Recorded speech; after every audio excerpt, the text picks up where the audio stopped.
Bonsoir, bonsoir tout le monde, j'espère que vous allez bien. En tout cas, moi ça va super bien. Et on se retrouve aujourd'hui pour une nouvelle vidéo. Alors, j'ai pas mis mon casque, donc je n'ai pas de retour, donc je ne sais pas si effectivement on m'entend. Donc oui, on m'entend.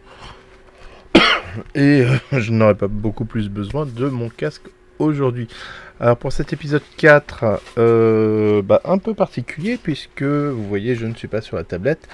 J'ai un petit peu de matos, j'ai racheté 2-3 trucs pour vous le faire comme ça sur papier et histoire d'avoir un petit meilleur aperçu de ce que ça donne. Alors j'ai quoi? Donc j'ai ma caméra qui est là, j'ai une caméra qui est sur ma feuille de papier et alors c'est pas pour en faire la pub, hein. Je sais pas si on va le voir, voilà, j'ai mon petit Stream Deck que j'ai reçu en début de semaine, que j'ai programmé pour tous mes trucs. Et je suis assez content. Et en plus, si vous me follow, si vous faites des trucs, il y a peut-être des choses qui vont se passer. Donc on va voir ça. Alors aujourd'hui, hop, on ne voit pas bien. Voilà, nous allons voir l'eau. L'eau sur la carte. Alors petit rappel quand même. Est-ce que je peux... non, je peux pas comme ça, mais en soi, voilà, j'avais... Ah, peut-être que si, attendez. Image. C'est quoi l'image? Non, l'image c'est la carte de Kiefer, donc rien à voir. Hop, dessiner map. Voilà. Ah bah ça, elle est passée en carte du fond, je vais vous la mettre devant. Comme ça, vous allez un petit peu plus voir. Donc on travaillait sur cette carte-là. Que j'ai fait sur Photoshop. Et donc là, j'ai représenté sur papier la zone qui est tout à droite. Voilà. Donc, hop. Je vais la repasser derrière.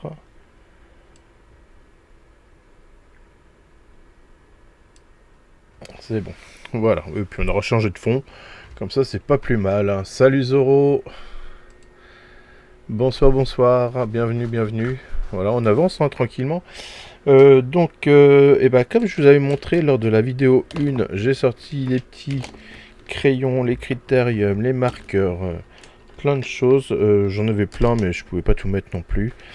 Donc voilà, on va utiliser ça. Alors, je les ai pas bien rangés par taille, ce qui fait que je vais peut-être un peu chercher de temps en temps. J'ai déjà fait mon aplat, donc mon aplat de la côte. Voilà, où il y a les petits points avec les barres, c'est où je vais pas aller colorier parce que c'est où je vais mettre des noms, forcément.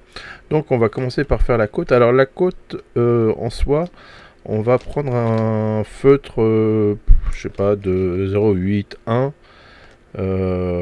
assez épais mais pas trop épais non plus, parce que il va falloir qu'on fasse après les bords et puis ça fait pas très joli.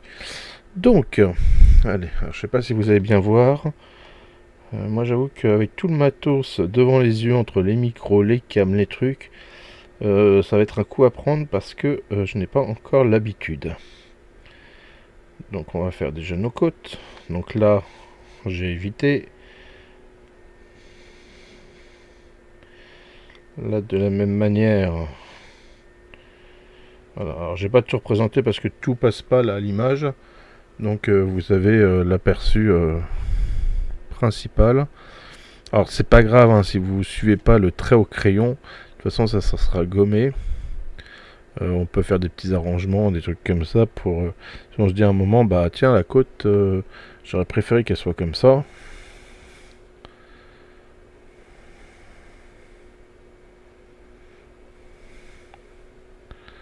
Hop, et notre dernière petite île. Donc là on a tout simplement les côtes. On n'a pas encore fait la distinction des falaises. Je le ferai peut-être à part pour les morphologies extérieures, ou je vais peut-être le faire là d'ailleurs. On va voir ça. Donc là on a pris... Ah, mais c'est pour ça que je me disais il est fin, c'est pas du 1, c'est du 0,1. Voilà, le stress, le 1 est là, voilà, le 1 est beaucoup plus épais. Je sais pas si on le voit. C'est pour ça que je disais le 1 c'est peut-être un peu trop épais. Bon bah c'est pas grave, on va... Hop, mais là au moins on sait que c'est le bord de la carte. Quoi, le bord de la carte? Le bord de la terre.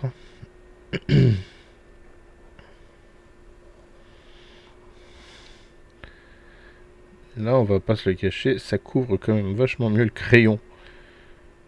Je me disais aussi, tiens c'est bizarre, il est vachement fort. Et bah le 1, vous savez quoi, on va le réutiliser après. Le 0,1 plus précisément, on va le réutiliser après pour les zones marines.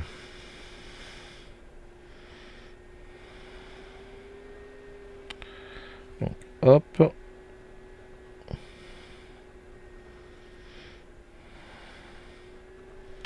On va faire les côtes maintenant. Comme ça sera fait. Donc les côtes, c'est quoi? C'est tout ce qui est vers vous.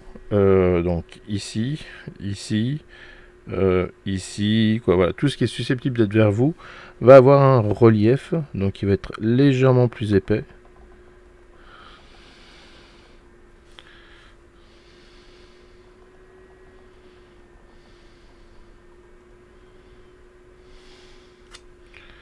Alors ça c'est une façon de faire aussi, hein, pour faire ressortir les terres, de réépaissir les zones proches. Donc on peut faire, voilà, on peut laisser, ah, tiens, j'ai oublié de faire celle-là.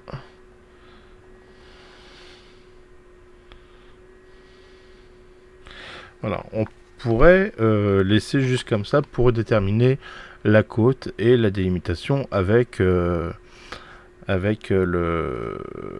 mer, sachant que ça marque profondément la terre, ça lui donne un petit peu un esprit un peu 3D. On pourrait laisser comme ça et puis pourquoi pas coloriser autour. Là, moi j'ai marqué les côtes parce je vais me dire, bah tiens, ce sont des falaises. Donc les falaises, elles ont un petit peu plus de relief.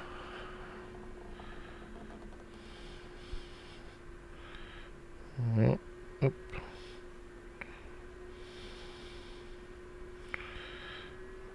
Après, il y a d'autres raisons d'épaissir un trait. Hein. Il n'y a pas que le côté falaise, mais ça joue. Voilà, donc là je l'ai fait pour les deux, comme ça vous avez un exemple. Alors on va reprendre notre 0,1 qui est beaucoup plus fin. Alors, on va voir déjà le contourage de mer pour avoir une délimitation entre la terre et l'eau. Donc on va suivre avec un léger écart. Alors on va plus ou moins suivre. Alors de la même manière, là je vais avoir un nom, donc je vais m'arrêter.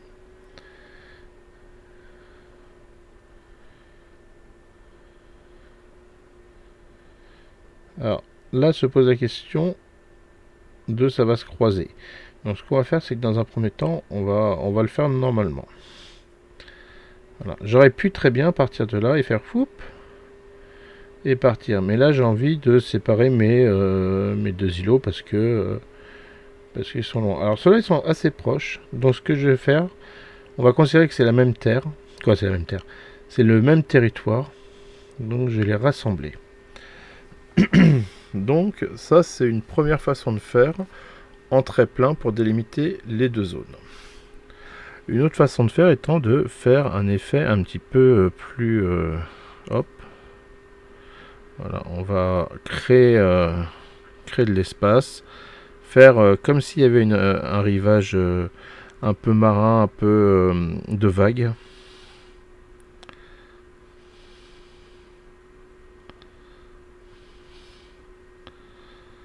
Et là, ça va se faire en plusieurs temps. Tac. Hop, je coupe pour le nom. Voilà. Là, je vais faire comme ça. Comme elles sont assez proches et que je vais faire plusieurs lignes, j'ai peur qu'elles se marchent dessus. Donc, je vais faire comme ça. Je vais rester pour l'instant sur celle-là, que je vais continuer. Donc, je vais continuer comme ça en faisant un peu comme un semi-bouchon. Voilà, où je vais passer par-dessus les zones creuses, comme si j'empilais des tuiles. Hop. Et là, comme ça va faire moche, hop, je vais partir directement sur l'autre île.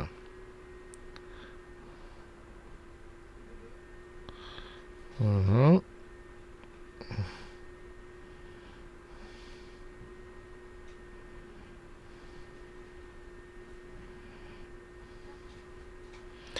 J'essaye de chevaucher comme ça pour que à chaque fois je passe par-dessus les trous. Alors on peut en faire deux, ça dépend de la taille de votre carte. On peut en faire trois avec des plus petits chevauchements. Hop là.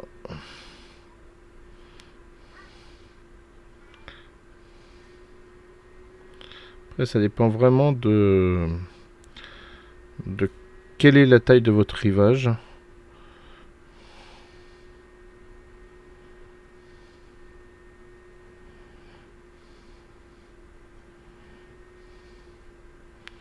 Et ce que vous souhaitez représenter dessus.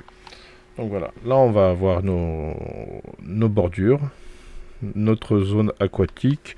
On va appeler, je sais pas, alors j'avais pas prévu de nom particulier. On peut appeler quoi ça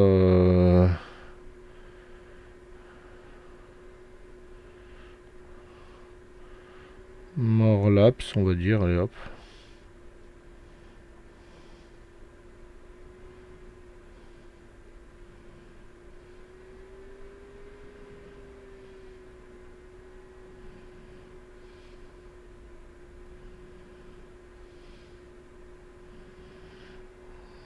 On va la situer là.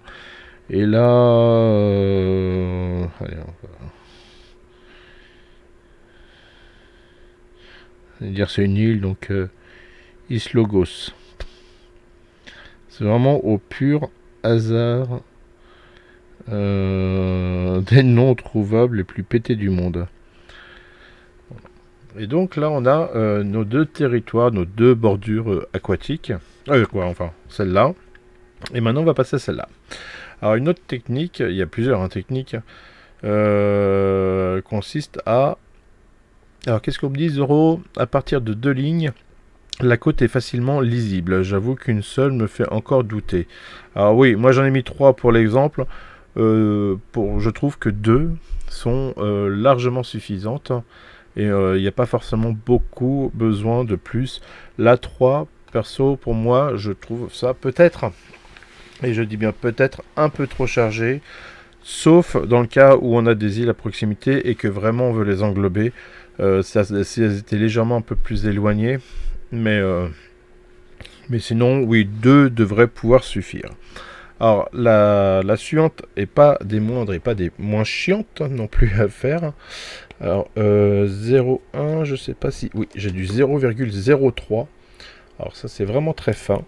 Hop là, normalement. Si j'ai pas trop éclaté ma mine à force de les utiliser. Où on va carrément dessiner les vagues. Voilà. Donc, on part des lignes franches, des lignes qu'on a fait là. Alors, quand c'est ici sur le bord, c'est pas trop problématique. Alors je vois que ma tête est un peu coupée à chaque fois, mais bon. C'est pas grave, vous n'êtes pas là pour me regarder moi. Voilà. Où on va faire de la petite vague comme ça.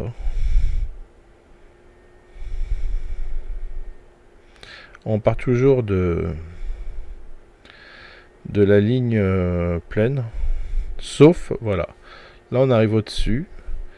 Et donc là, je vais commencer à me décaler.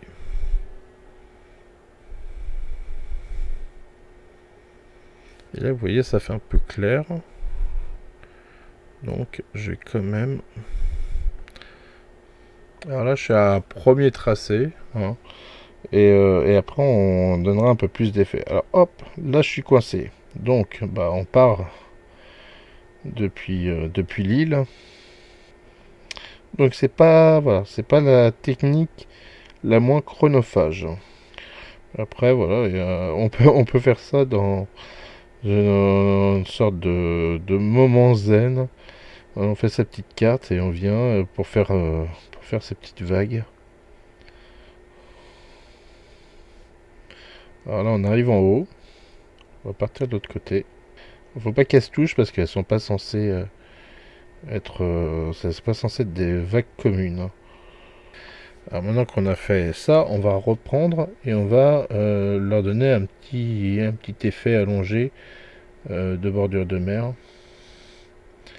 Voilà, comme si ça partait un peu plus loin.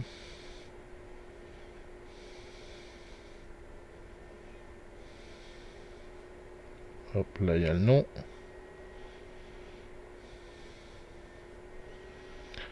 Après, moi j'aime bien, je trouve ça esthétique, mais faut vraiment prendre son temps, c'est très long. Puis si on fait en foire une ou deux vagues, ça se voit. Quoi. Moi je trouve que ça se voit, alors c'est peut-être parce que je suis psychorigide par rapport à ça, mais... Donc voilà une autre façon de faire. Alors je vois la cam que c'est pas super propre ce que je vous ai montré. Celle-là est clairement la technique la plus simple au monde, hein. Il n'y a pas de... c'est pas trop compliqué par rapport à ça. Si vous devez choisir certaines techniques, vous risquez pas quoi à faire des trucs comme ça si vous n'êtes pas sûr. Faites plutôt des choses comme ça parce que c'est plus simple tout simplement. Qu'est-ce qu'on pourrait voir? Donc ouais, les techniques, par contre les techniques pleines, c'est-à-dire vraiment faire là un tracé comme ça, mais après faire que du tracé comme ça, c'est clairement trop lourd. Chose qu'on n'a pas vu parce que j'ai mis l'eau. Donc l'eau c'est pas que la mer. L'eau c'est aussi, alors je vais reprendre pas du 1 pour le coup, peut-être plutôt du 0,5. Voilà. L'eau c'est aussi quoi? Et bah l'eau c'est des zones comme ça qui, euh, qui convergent, hein, des fleuves par exemple, hein. Donc là j'ai pris du 0,5, mais en fonction, vous pouvez prendre différents diamètres. Voilà, et puis c'est quoi? C'est fleuve? Non, en fait, c'est pas bien, puisque un fleuve, c'est de l'eau qui va vers la mer. Donc je peux réépaissir à des endroits, hein. Il y a des endroits qui sont plus larges dans les fleuves, hein, que d'autres. Bien sûr, je pourrais prendre plus gros, ça serait plus facile, et puis surtout que si j'avais pas un gros micro et une caméra juste devant, ça serait plus lisible. Voilà. Donc là, on imagine que ça part quelque part. Alors, ça, c'est des bords comme les bords de mer. Donc déjà, ça, on va les réépaissir. C'est les bords d'un lac. Après, à l'intérieur, bah, on va reprendre la même technique. Donc, pour prendre la même technique, je vais prendre le même stylo, tant qu'à faire.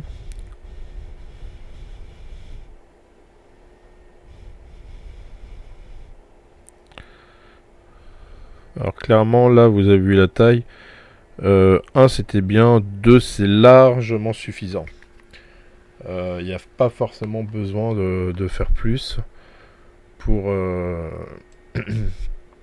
pour proposer, comment dire, pour montrer que c'est un like. Pareil, pendant que j'ai du 0,3, si on veut faire des petites rivières qui sortent du fleuve, hein, par exemple, ou qui ont une influence sur le lac, voilà, bah ça on peut faire avec un petit truc plus fin. Ça permet d'avoir ces bras de rivière.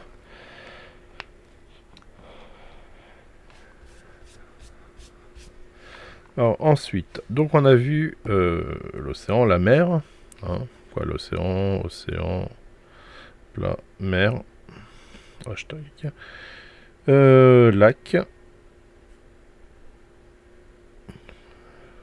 fleuve, river, rivière, voilà. Qu'est-ce qu'il y aurait d'autre comme eau qui serait représentative à l'intérieur d'une terre? Eh bien, il va y avoir des lagons, des chutes d'eau, par exemple. Donc, on va décaler légèrement ça. Alors, imaginons on a une terre. Je sais pas si on voit bien. Oui, c'est bon. Alors, je vais la faire comme ça. Donc, de la même manière, je vais utiliser mon feutre pour faire le bord.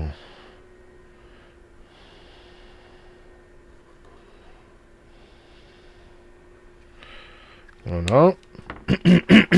Pardon. Alors, ensuite, on va avoir une chute d'eau. Donc, pour avoir une chute d'eau, il faut qu'il y ait une terrasse. Donc, quelque chose qui propose la chute. Ça, c'est la terrasse. La terrasse est creusée, puisqu'il y a une rivière qui va en découler. Donc, bien sûr, vous faites pas un fleuve qui fait... Quoi, vous pourriez, si c'était fait en macro, vous pourriez faire un fleuve comme ça. Si c'est de la micro, si c'est une grande map et que vous voulez représenter qu'à cet endroit, il y a un fleuve, il y a un fleuve, il y a une chute d'eau avec peut-être un lagon ou quelque chose en dessous. Vous allez amener donc votre fleuve. Tac. Un point pour identifier, je sais pas, chute du lagon, on va dire. Alors là, ce soir, c'est la parade des nombres pétés. Voilà. Et oui, je m'amuse aussi un petit peu avec mon truc. Donc, la carte, je vous rappelle, est-ce qu'on voit? Non, on voit pas là. Tac, tac, tac. Ici, on va voir. Le nord technique, il est là. Nous, quand on regarde la map sur un truc, on regarde dans ce sens-là. Donc, c'est-à-dire qu'on va regarder comme ça. Donc, une chute d'eau théorique, quand on la représente, elle va chuter comme ça. C'est-à-dire qu'elle arrive comme ça et elle chute. Pour l'instant, c'est pas très très compliqué. Alors, déjà, on va lui donner un petit peu d'arrondi à cette chute. Parce que bon, ça fait pas, ça tombe pas, l'eau, elle tombe pas en coude. Hein. Donc, on va lui donner un peu d'arrondi. On va lui donner alors je sais pas comment on appelle ça, là, l'espèce de vapeur de mousse qu'il y a à la base d'une chute. Et bien sûr, puisque c'est une chute d'un lagon, on va lui donner un lagon. Donc, parallèle à ça, alors je rappelle que c'est un mur ici. Hop. Et le lagon. On va effacer les traits qui servent à rien. Y compris celui-là. Alors si vous voulez faire un truc un peu joli, déjà on va affiner les traits des bords. Bon, je les raffinerai grâce au feutre. On va mettre par exemple un gros caillou dans la chute d'eau.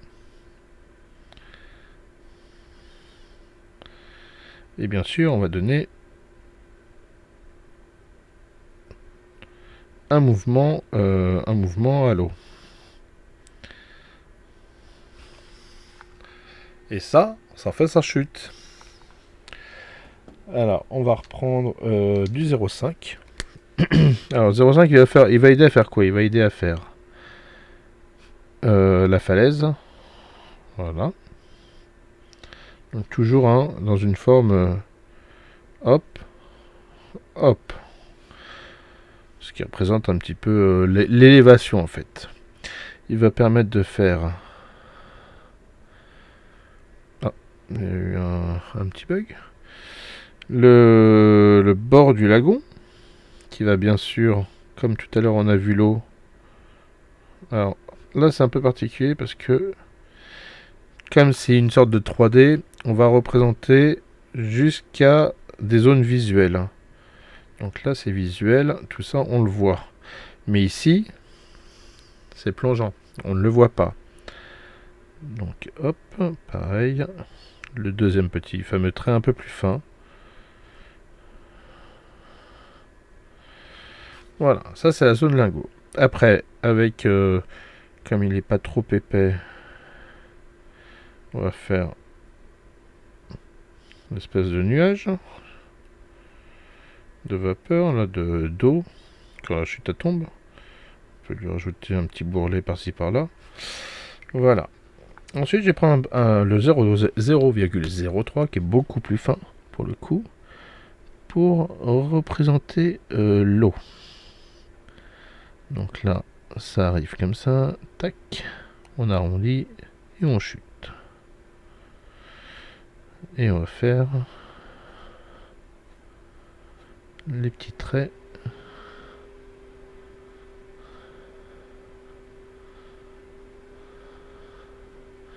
qui représentent l'eau qui coule. Comme une pluie, et bien sûr, le gros caillou. On va lui faire un peu d'ombre. Voilà. Donc, en théorie... Ah, mon bouchon est tombé. Ouais, j'ai la flemme d'aller chercher ma gomme. Si je gomme maintenant, et que j'ai laissé sécher un peu, parce que des fois, je fais ça, et puis ça n'a pas séché, et c'est dégueulasse. Si je retire les coups de gomme... les coups de gomme, les coups de crayon à papier. Alors, je me retrouve avec ma petite chute d'eau qui est pas mal. 0,3 il est où? Voilà, je peux marquer un petit peu plus la falaise peut-être, parce que là ça fait un peu tristoun. Voilà, je vais lui faire des... Effectivement, on n'a pas l'impression que c'est un territoire quoi. Bon, ça fait pas très... Après, voilà, on est là pour faire du figu, hein. Donc ça donne à peu près ça. Pour faire un fleuve. Qu'est-ce qu'on me dit? Ça marche nickel, jolie chute. Mais c'est gentil, je te remercie. Qu'est-ce qu'il y aurait d'autre en eau? Alors principalement, si vous faites vraiment de la macro, non de la micro, c'est-à-dire vraiment des cartes pleines, ce sont surtout les fleuves, à la rigueur les rivières, la mer, qui vont être représentés. Il peut y avoir parfois, quand genre on est sur les zones hyper nord, comme ça, alors est-ce qu'on va là? Ouais. Hyper nord et que c'est des zones neigeuses, et ben qui dit zone neigeuse dit potentiellement des icebergs, parce qu'il y a de la glace et que forcément il peut y avoir des gros cailloux de glace dans la mer, hein.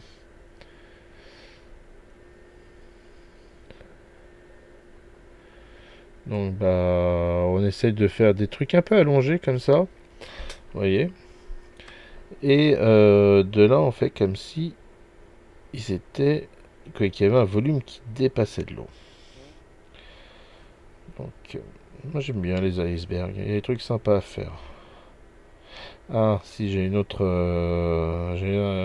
truc aussi par rapport à la carte de Kiefer, j'y pense là. Donc on a fait nos icebergs. On va naturellement les repasser. Parce que même s'ils sont censés être blancs, il n'empêche que.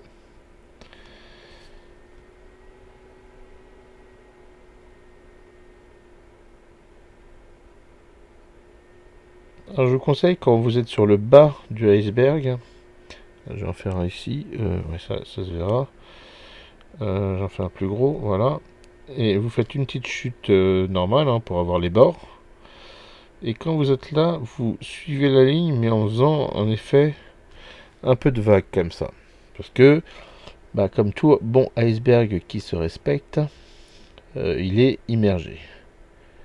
Et donc il y a une bonne partie qui est normalement là, dans l'eau.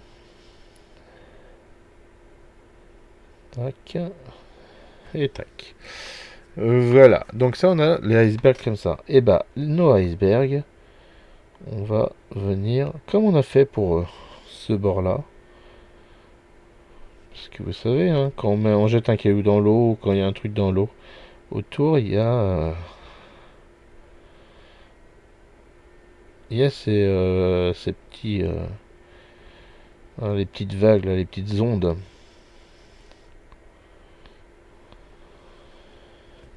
Voilà, on va rajouter, hop, j'ai ma caméra qui cache. On va rajouter les petites vagues autour.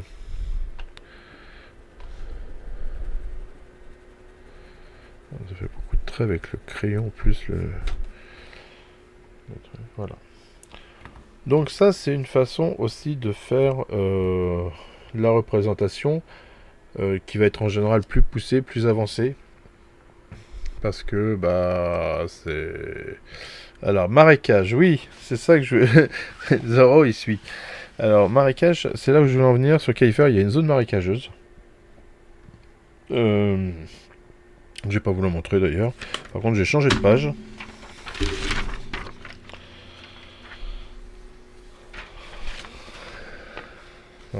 Voilà les petites cartes que je dessine pour m'amuser quand je m'embête au travail. Hein, parce qu'elles seront toutes là, donc voilà, je vous en montre une. Les noms, c'est aussi bidon, un Earthland, quoi, c'est n'importe quoi.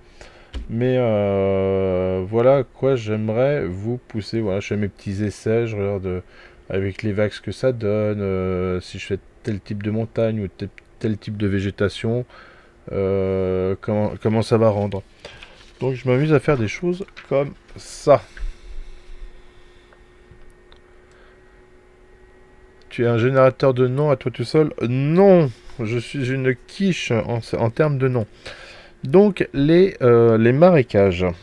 Alors, marécage, je vais reprendre l'exemple de Kiefer, hein, qui est simple au niveau de sa map, parce que ça se passe dans le nord-est. Donc je vais juste faire un trait comme ça. Je vais prendre mon 1 pour faire mon tour. Tac.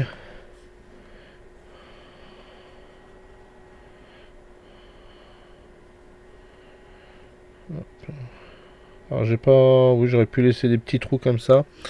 Même un autre, mais je vais vous expliquer le pourquoi du cum. Et je vais prendre du... alors, peut-être pas du 0,5. Est-ce que j'ai un peu plus gros ou pas? Parce que là, j'ai du 2, je crois. Ouais, j'ai du 2. Alors, c'est pas du 2. Alors là, c'est en... Sur cette marque-là, Micron. 2, c'est pas le même 2 que 2. En fait, 2, là, c'est 0,2. Faut... Mais que je trouve mieux que le 0,5 de chez Emma, je crois. Non, c'est pas Emma. Je sais plus. Voilà. Je regarde parce que j'ai paumé mon bouchon de tout à l'heure. Bon, je le retrouverai plus tard, c'est pas grave. C'est comme ça, un bic qui font des petits marqueurs. Alors, je crois pas qu'il y ait de taille. Non, LOB. Attends, hop. Je crois pas que ce soit du 8. Ça, c'est de la mine de champion. Hein. Mais c'est un très bon noir. Et j'ai mes Windsor, c'est vrai. Alors, Windsor, c'est combien? Ça, c'est du 1. Vous voyez du 1 là et du 1 là. C'est pas la même. Et là, il y a bien marqué 1.0 et là, normalement, il y a marqué 1 mm. Donc, c'est pas la même chose. Et bah, non, je vais pas prendre le 1 comme ça. Je vais prendre... non, bah, je vais garder le 0,5 en fait. Hein. Voilà. Je vais prendre le 0,5. Ouais, exactement comme il est dit dans le chat. Vaut mieux se se fier à des essais. Et ça, je vous conseille, quand vous avez des marqueurs comme ça, vous mettez, je sais pas, ça c'est quoi? C'est fine liner. Fine, ah mince, vous voyez pour... Je suis hors champ. Fine liner, et puis bah, vous dites 1 mm, ça fait ça. Sachant que en fonction de comment vous le tenez, c'est pas forcément la même chose. Hein. En l'occurrence, on n'est pas très très loin, et ainsi de suite. Et selon la marque. Comme ça, au moins, vous êtes sûr de ne pas vous planter. Alors, on va revenir sur nos marécages. Alors, c'est très long à faire, c'est très chiant à faire un marécage. Voilà. Donc, on va... hop.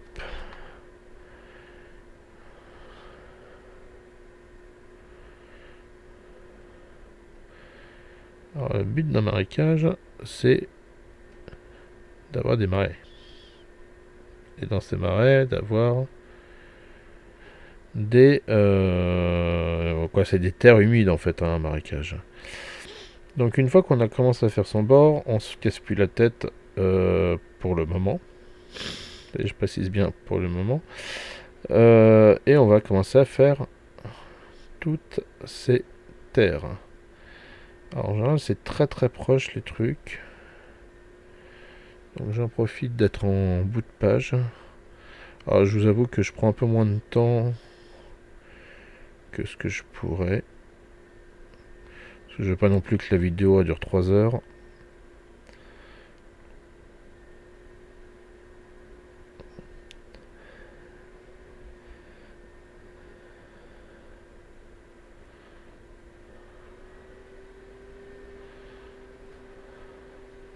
Mais c'est au moins pour vous expliquer le concept des marécages et comment ça fonctionne, comment on les représente.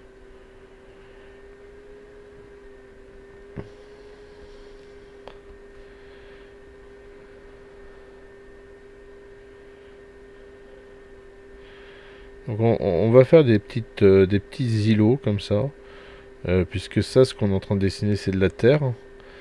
Et on va faire de formes et de tailles très variées.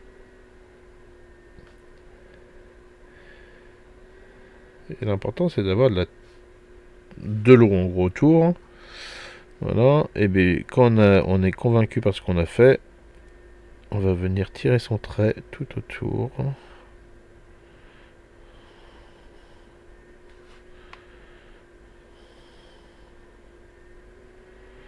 Ensuite, je vais faire une petite zone un peu plus humide, un peu plus aquatique.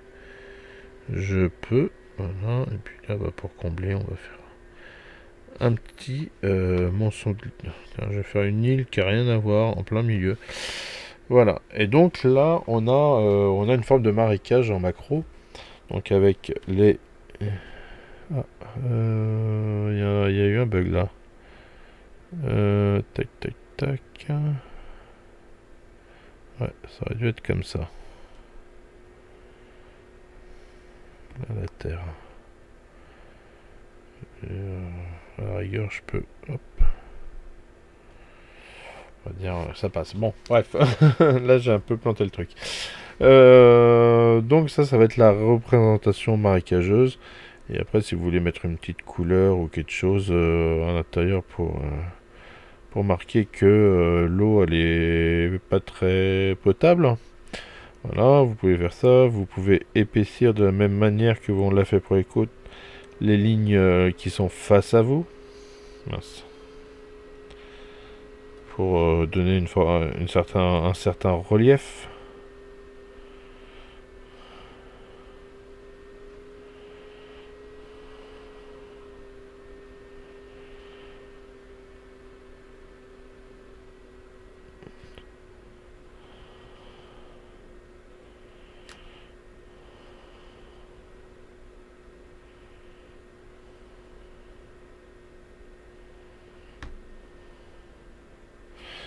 Donc ça va leur donner un relief. Vous pouvez rajouter, je ne sais pas moi, des espèces d'arbres morts. Si vous travaillez un petit peu plus sur la macro, on va naturaliser naturaliser. On va créer des des choses un peu plus angoissantes qui rappellent que les marocages c'est pas oversafe. Alors on peut me rajouter pas mal de choses comme ça pour représenter un marécage. Après, on me disait la banquise.